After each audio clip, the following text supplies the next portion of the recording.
우주 어둠 속 희미한 점으로 시작되었다. 너무 희미하고, 너무 멀고, 너무 평범해서 신경 쓸 가치도 없었다. 그러나 그 작은 빛은 이제 현대 천문학에서 가장 난해한 미스터리 중 하나가 되었다. 스라이 애틀라스로 알려진 이 천체는 평범한 혜성이 아니다. 화성으로 접근하는 모습은 과학자들을 경악시켰는데 그 행동 때문이 아니라 하지 않는 행동 때문이었다. 이 천체는 혜성처럼 행동하지도, 혜성처럼 빛나지도, 혜성처럼 움직이지도 않는다. 그 화학적 구성은 우리가 지금까지 본 어떤 것과도 다르다. 궤적은 확률을 거스르며 그 경로를 둘러싼 우연의 일치들은 무시하기엔 너무나 정밀하다. 스링와이 에이티엘라스가 화성에 접근했을 때 단순히 지나간 게 아니었다. 그것은 무작위적인 움직임이라기보다 의도적인 행보처럼 느껴지는 무언가를 드러냈다. 이 성간 방문자가 숨기고 있는 것은 우리 생의 어떤 발견보다도 클 수 있다. 연구진이 처음 스라이 에이티엘라스의 화학적 구성을 분석했을 때 그들은 우주 변방에서 온 모든 얼어붙은 여행자에서 발견되는 것과 동일한 성분을 예상했다. 물, 얼음, 수소, 화합물, 그리고 미량의 탄소 먼지. 그러나 그들이 발견한 것은 그 예상을 완전히 뒤집었다.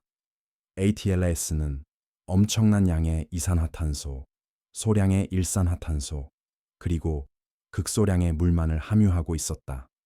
이는 일반 해성의 정의를 완전히 뒤집는 결과다.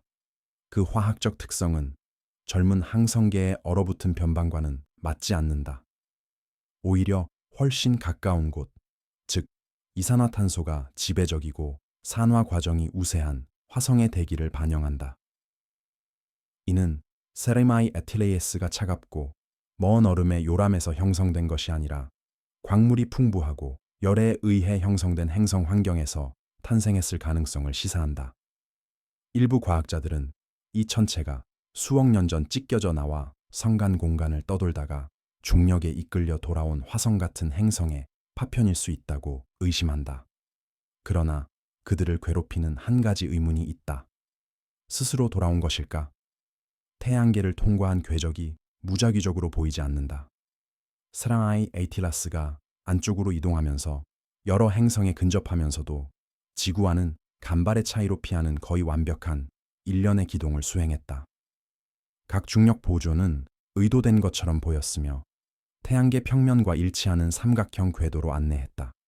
그리고 태양의 눈부심에 도달했을 때 그것은 태양 바로 뒤로 미끄러져 들어갔고 마치 시야에서 숨는 것처럼 우리 관측 장비에서 사라졌다. 그런 다음 다시 나타났을 때 그것은 우리를 향해 오고 있지 않았다. 그것은 화성을 향해 곧장 향하고 있었다.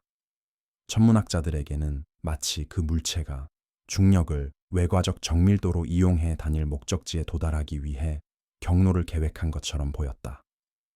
붉은 행성을 지나갈 때 그것은 알려지지 않은 이유로 밝게 빛나며 궤도를 바꿔야 할 가스를 방출했다. 그러나 어떻게든 그 궤적은 물질 분출이나 태양풍의 영향을 받지 않고 그대로 유지되었다. 마치 표적이 표류하는 것이 아니라 항해하며 고정된 것처럼 보였다. 궤적만으로도 충분하지 않았는데 화학 성분은 수수께끼를 더욱 깊게 했다. 계측기는 주변 가스에서 니켈과 철을 감지했지만 그 비율은 전혀 이해할 수 없었다. 니켈 대 철의 비율이 너무 극단적이어서 알려진 어떤 해성이나 소행성에서도 예상되는 조건을 벗어났다. 정상적인 우주 온도에서는 두 금속 모두 입자 안에 갇혀 증발할 수 없어야 했다. 그런데도 세르와이 에이틀라스 주변에서는 가스 속에 부유하며 방출 스펙트럼에서 희미하게 빛나고 있었다. 일부는 이를 극한의 내부열이나 의도적으로 금속을 방출하는 메커니즘의 증거로 보았다. 한 연구자는 이 패턴이 자연적 혼합물보다 인위적으로 설계된 합금에 가깝다고 지적했다. 규산염, 황, 일반 휘발성 물질이 거의 존재하지 않는다는 점과 결합해 이 데이터는 자연적으로 형성된 것보다 인위적으로 제작된 무언가의 모습을 그려냈다. 이것이 파편이 아니라 화학작용으로 본질을 숨긴 바위와 얼음으로 위장한 기술 장치, 혹은 고대 탐사선일 가능성은 없을까? 그때 누구도 설명할 수 없는 우연이 발생했다. 과학자들이 스레라이 아틀라스의 궤적을 역추적했을 때 1977년 유명한 WOW 신호가 포착된 하늘의 동일한 지역을 통과했음을 발견한 것이다. 그 상관관계는 경악스러웠다.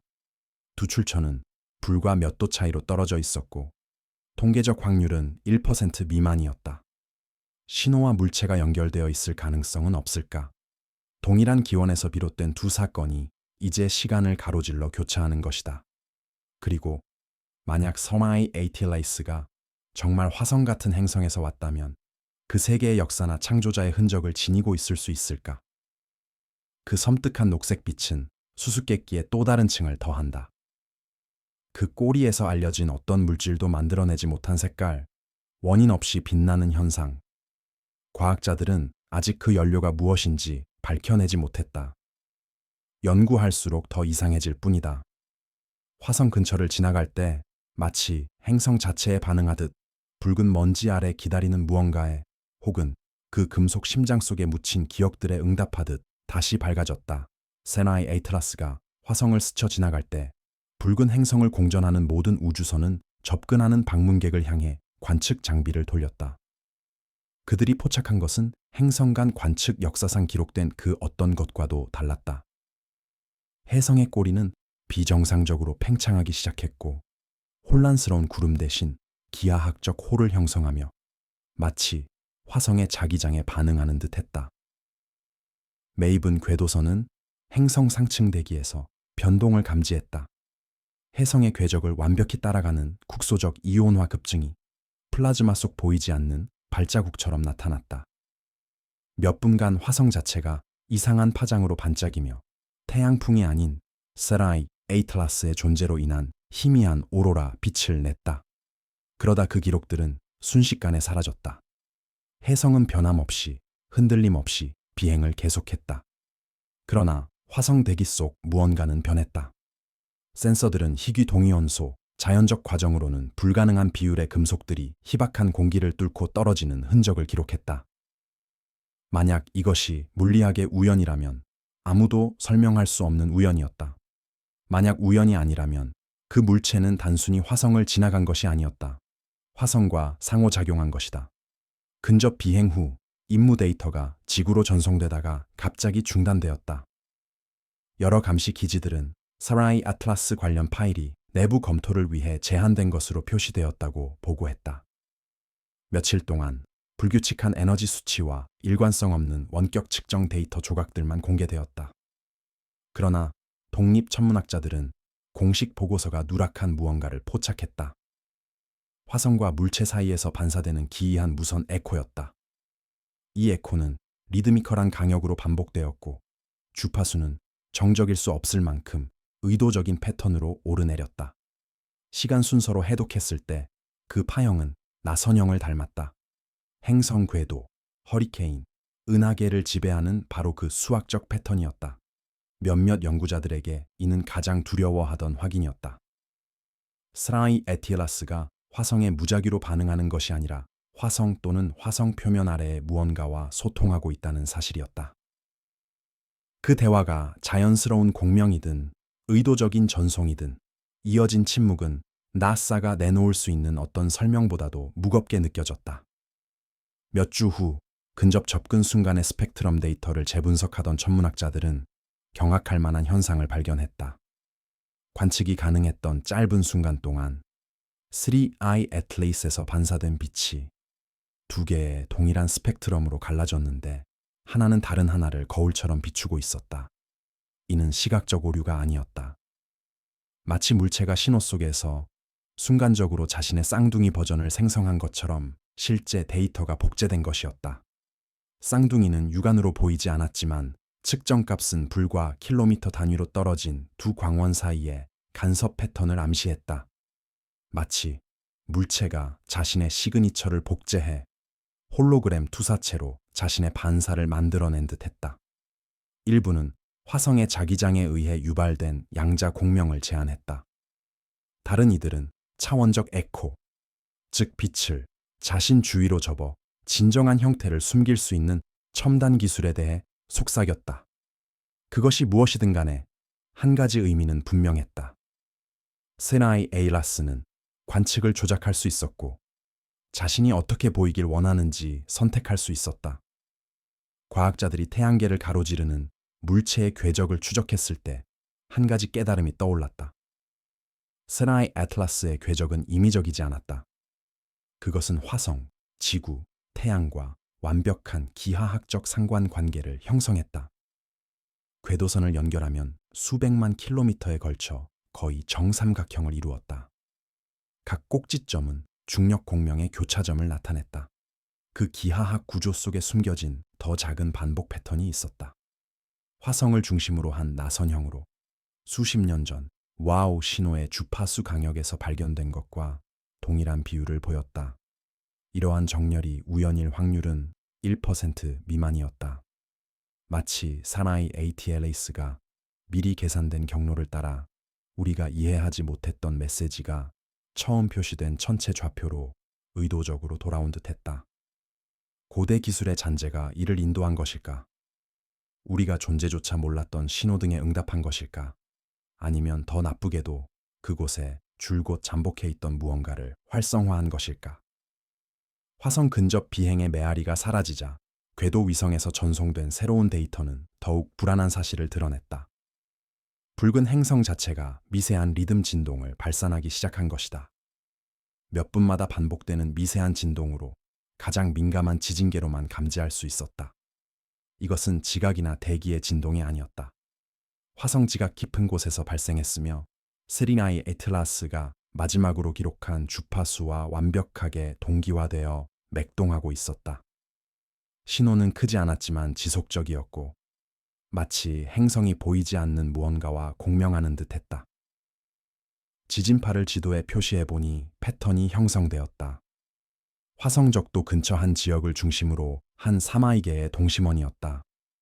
우연하게도 그 지점은 물체가 가장 근접했던 곳과 일치했다.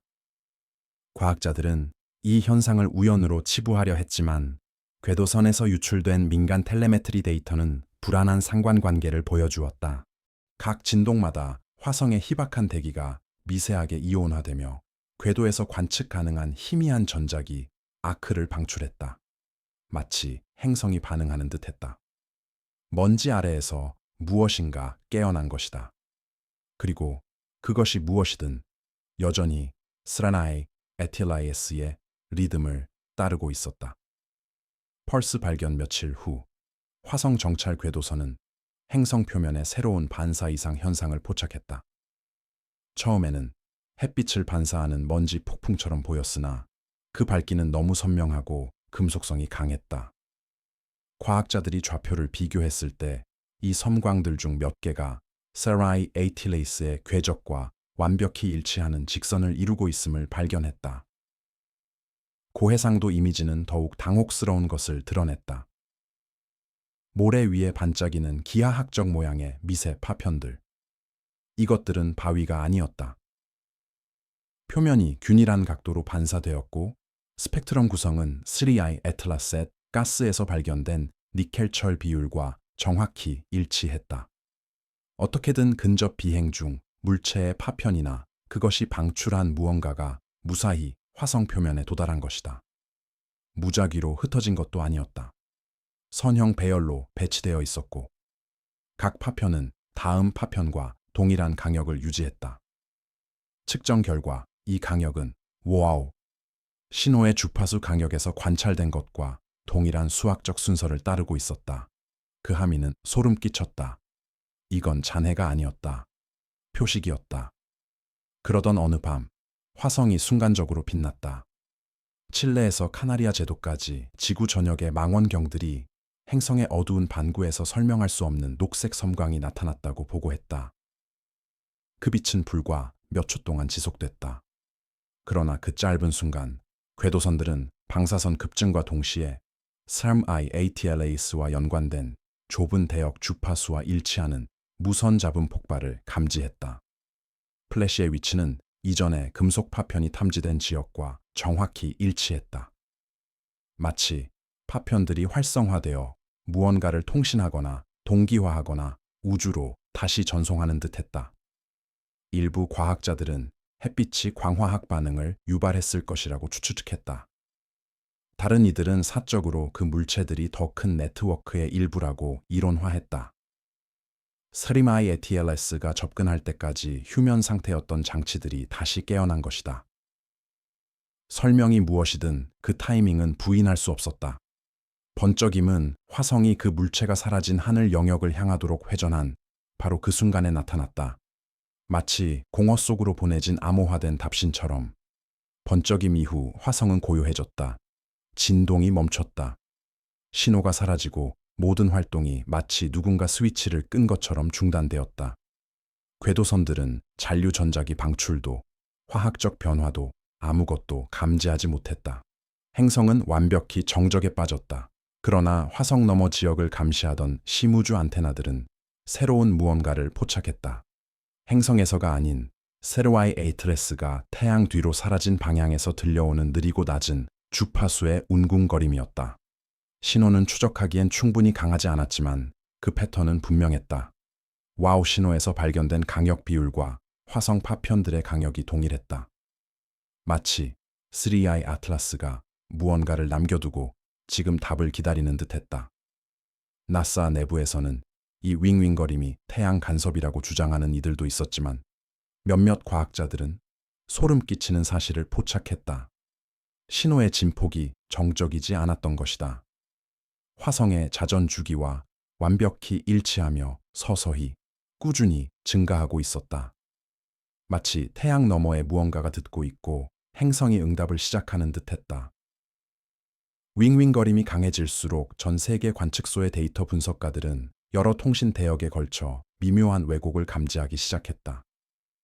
위성 신호, 심우주 탐사선, 심지어 군용 레이더까지 모두 예측 가능한 주기로 반복되는 간섭을 경험하기 시작했다. 처음에는 잡음처럼 보였지만 필터링하고 층을 이루게 하자 놀라운 패턴이 드러났다. 화성 궤도 자체를 형상화한 파형이었다. 그 진동 안에는 더 작은 고조파가 자리 잡고 있었는데 시라이 에틸라스가 태양계를 통과하며 그린 궤적의 정확한 기하학적 구조와 일치하는 중첩된 나선이었다. 그 함의는 숨 막힐 정도였다. 간섭을 일으키는 것은 무작위 배경 잡음이 아니었다. 우주 공간의 전자기적 구조에 엮인 우주적 지문처럼 궤도 운동을 암호화한 것이었다. 이 가설을 검증하기 위해 과학자들은 신호의 발신원을 삼각 측량했고 거의 불가능한 사실을 깨달았다. 발신원은 단일 지점이 아니었다. 마치 궤도 경로 전체가 송신기의 일부가 된 것처럼 화성 궤도상의 모든 지점에서 신호가 발생하고 있었다. 행성, 그 대기, 심지어 표면에 흩어진 파편들까지도 이제 이해하기 어려울 정도로 광대한 네트워크의 구성 요소가 된 것이다. 윙윙거리는 소리가 전 지구적으로 정점에 달한 지 몇 주 후 녹색 빛이 다시 나타났다. 이번에는 화성이 아닌 심우주에서였다. 망원경들은 세라이 에이틸라스가 사라진 것과 동일한 좌표 근처에서 희미한 에메랄드빛 섬광이 나타나는 것을 포착했다. 처음에 천문학자들은 이 빛이 태양광이 잔해에 반사된 현상이라고 생각했다. 그러나 분광 분석은 다른 이야기를 들려주었다. 빛은 반사된 것이 아니라 발산된 것이었다. 화성의 새로운 전자기적 심장 박동과 동기화된 리듬으로 맥동하며 각 섬광은 화성의 자전 주기와 정확히 일치하는 시간 동안 지속되었고 마치 행성의 하루를 반영하는 듯했다. 시간에 따라 기록된 섬광들은 이진 코드를 닮은 파형을 형성했다. 켜짐, 꺼짐, 켜짐, 꺼짐. 그러나 간격은 무작위가 아니었다. 한때 와우 신호를 특징 지었던 것과 동일한 주파수 비율을 반영하고 있었다. 소수의 연구자들이 상상조차 할 수 없는 가능성을 속삭이기 시작했다. 사나이 아틸레이스는 단순히 화성을 지나간 것이 아니었다. 화성을 활성화시킨 것이다. 녹색 빛은 전통적인 의미의 통신이 아니었다. 그것은 확인 신호였다. 연결이 확립되었음을 인정하는 공허로부터의 응답이었다. 녹색 펄스가 계속되는 가운데 최신 제임스 웹 망원경 영상에 새로운 것이 나타났다. 화성 궤도 바로 너머 어둠 속에 희미한 반투명 아크가 형성되고 있었다. 먼지, 골이나 플라즈마, 필라멘트가 아니었다. 기하학적으로 완벽했다. 적외선에서 희미하게 빛나는 매끄러운 곡선이었다. 이 구조는 수백만 킬로미터에 걸쳐 뻗어 있었고 그 대칭성은 우연으로 설명하기엔 너무나 정확했다. 과학자들이 영상을 증폭시키자 그 아크가 연속적이지 않다는 사실이 드러났다. 균일한 간격으로 배열된 작은 노드들로 구성되어 있었으며 각 노드는 CERN-I ATLAS와 동일한 이산화탄소 풍부 스펙트럼 시그니처를 방출하고 있었다. 즉, 물체의 파편들이 행성 주위를 둘러싼 거대한 원형 배열로 재구성된 것이었다. 이 구조는 렌즈처럼 작동하며 빛을 굴절시키고 리드미컬한 폭발로 태양을 향해 복사 에너지를 집중시켰다. 일부는 자연 공명 효과일 수 있다고 추측했다. 다른 이들은 더 의도적인 무언가를 보았다. 에너지를 모으기보다 재분배하기 위해 설계된 다이슨 구조와 유사한 메커니즘의 시작이었다. 그것이 무엇이든 화성은 이제 그 기하학적 구조의 정확히 중심에 위치해 있었다. 마치 행성 자체가 거대하고 보이지 않는 경계 안에 갇힌 듯했다. 그러다 회의론자들조차 침묵하게 만든 사건이 발생했다. 배열이 완전히 정렬되자 태양 활동을 관측하던 천문대들은 짧지만 강력한 이상 현상을 포착했다. 저주파 복사파동이 태양의 코로나를 관통한 뒤 CERN-I ATLAS가 도착한 경로를 따라 곧장 바깥으로 계속 퍼져나갔다. 이 파동은 일관되고 구조화되어 있었으며 어떤 자연적 원천으로도 생성할 수 없는 것이었다. 스펙트럼 내에는 고조파층이 담겨 있었고 그 수학적 비율은 해성과 화성 사이에서 포착된 이전 신호들과 일치했다. 그러나 가장 기이한 부분은 타이밍이었다.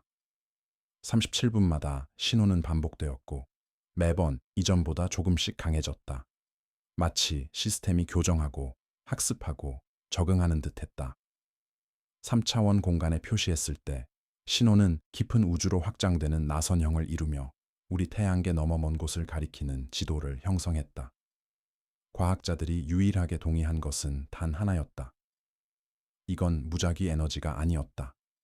전송 신호였다. 고향으로 보내는 메시지인지 아니면 공허 속에서 무언가를 깨우는 트리거인지 아무도 알 수 없었다.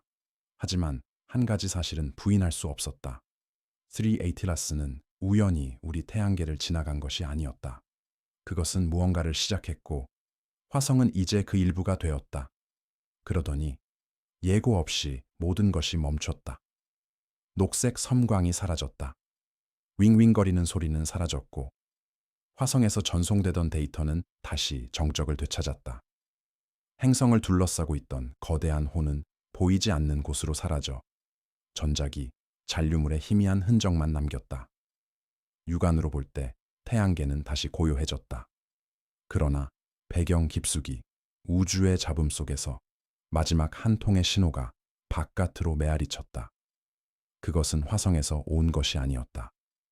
CERN-I ATLAS에서도 온 것이 아니었다. 마치 우리 손이 닿지 않는 곳의 무언가가 마침내 응답한 듯 정반대 방향에서 온 것이었다. 해독된 신호는 잡음이 아니었다. 구조화된 조화 비율의 연속체였으며 3I 차원으로 도식화하면 우리 태양계의 뚜렷한 윤곽을 이루었다. 모든 행성, 모든 궤도가 완벽한 비율로 재현되었지만 하나만은 예외였다. 화성은 붉지 않았다. 초록빛으로 빛났다. 맥박처럼 뛰었다. 그리고 그 옆 나선형 가장자리에는 하나의 기호가 반복되고 있었다. 1977년에 기록된 바로 그 파형, 와우 신호였다. 과학자들은 지금 그 의미를 두고 논쟁 중이다. 어떤 이들은 스리아이 아틀레이스가 단지 오랜 시간 잠들어 있던 자연적 공명을 깨웠을 뿐이라고 주장한다.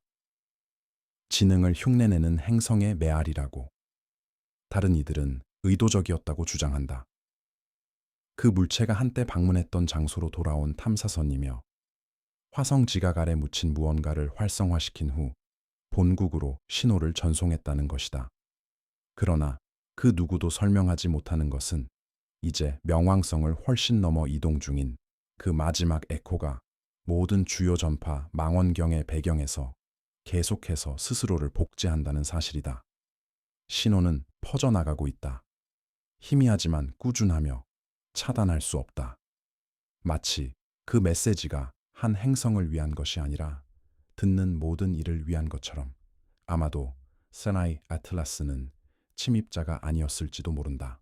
인류가 하늘을 바라보는 법을 배우기 훨씬 전부터 침묵 속에 기다려온 시스템을 여는 열쇠였을지도, 화성이 우연히 선택된 것이 아닐지도, 그곳이 시작점이었을지도. 궤적과 정렬, 반복되는 기하학적 구조가 우연이 아니라면 진실은 훨씬 더 불안한 것이다. 살마이 에틸라스는 단순히 태양계를 통과한 것이 아니다. 고향으로 돌아온 것이다. 그리고 지금 태양 너머 어딘가에서 신호는 계속해서 맥동하며 매 주기마다 점점 더 강해지고 있다. 마치 우리의 발견을 인정하거나 여기서 시작된 무엇인가의 다음 단계를 준비하는 듯이. 그러니 의문은 남는다. 이것은 별들로부터의 메시지였을까? 아니면 우주가 이미 우리가 여기 있음을 알고 있다는 경고였을까? 이 이야기가 화성 너머에 진정 무엇이 있는지 궁금하게 만들었다면 구독하고 알림을 켜고 우리와 함께 해주십시오. 다음 전송이 이미 다가오고 있을지도 모르니까요.